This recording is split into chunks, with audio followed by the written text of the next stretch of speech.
The 12-hour championship came just 1 week after Bournemouth Jubilee's Eamon Dean had joined the exclusive 500-mile club by winning the all-day title race, in which Lynn Taylor achieved the highest ever placing by a woman in finishing fourth.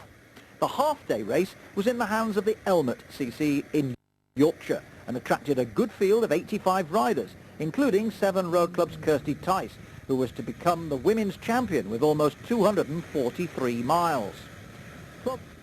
12-hour regular Paul Holdsworth of Hounslow was going well early on, covering the first 100 in 4:09. Meanwhile, Andy Marshall of VS Cycles was somewhat slower in this, his first attempt at 12 hours. It'd be nice if you stayed there all day. How's it going? Yeah, all right. My first ever one, so we're hoping for about... Well, he finished with 244. Okay. Well satisfied. Team Swift's Joel Wainman was looking for a medal, but the first 100 in 4:13 had him down in 8th place. In the end, he finished 8th with 267 miles, but a good result after his lengthy absence from the sport. This is Duckinfield CC's Robert Nelson, clearly enjoying himself on his way to covering 253 miles, good enough for 18th place. Lincoln Wheeler Claire Eller was one of 6 women in the field, but she couldn't match Kirsty Tice, covering 231.5 miles, just claiming 2nd place of the 6 ahead of Catherine Smith of Sleaford Wheelers.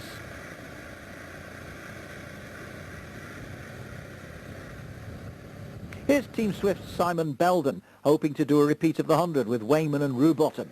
His contribution was 256.47. Things were looking good. This is Sean Childs riding in the Navy and Marines colours. The first 100 in 4:4 converted into an eventual distance of 276 miles for an excellent 6th place around the lanes of North and East Yorkshire. Rutland's Darren Otter was just a little slower, 4 hours 21 for the 100 and 264 miles at the end for 9th place.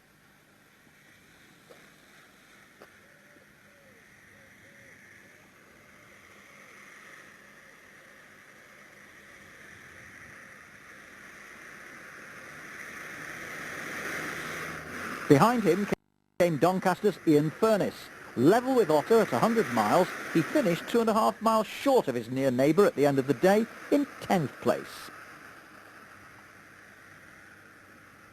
But here's 6 times 100 and twice 12 champion Kevin Dawson. The Pinarello man was looking for an incredible 11th BBAR title and was clearly going well on his local roads, covering the first 100 miles in a remarkable 3:49.52. It gave him a clear lead of 15 minutes over the next man, Sean Childs, who was to suffer for his early efforts later in the day.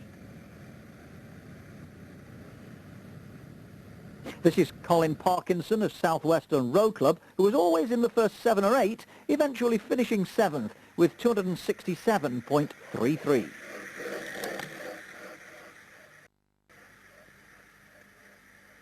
But back to Paul Holdsworth, 7 times a 12-hour team champion. Sadly, the team support's no longer there, but he still did a ride of 278 miles to finish just outside the medals in 4th place. API Metro all-rounder Chris Hopkinson, who usually rides 12s just for fun, as well as completing the race across America, didn't seem to be enjoying himself quite so much here, but just topped 250 miles nonetheless. Nick Bodler, though, was going really well and followed up his 5th place in the 100 by claiming the bronze medal here with a distance of just under 280 miles.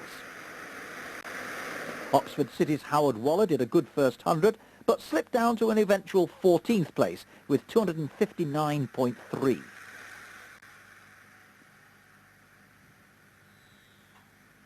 This is Boston Wheeler, Peter Saint, one of only 28 non-veterans in the entire field, who converted his 100 time of 4:27 into an eventual distance of 250.5 miles for 21st place.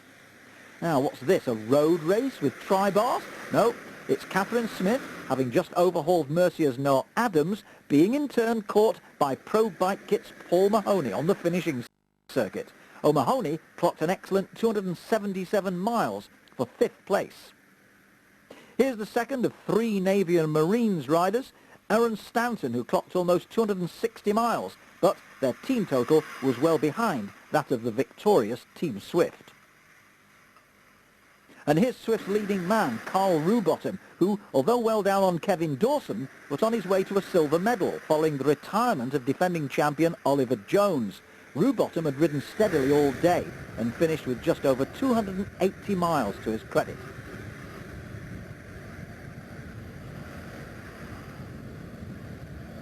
But the day was always going to be Dawson's, barring accidents, and the Yorkshireman duly obliged, with his total of 291.49 miles, giving him his third 12-hour title.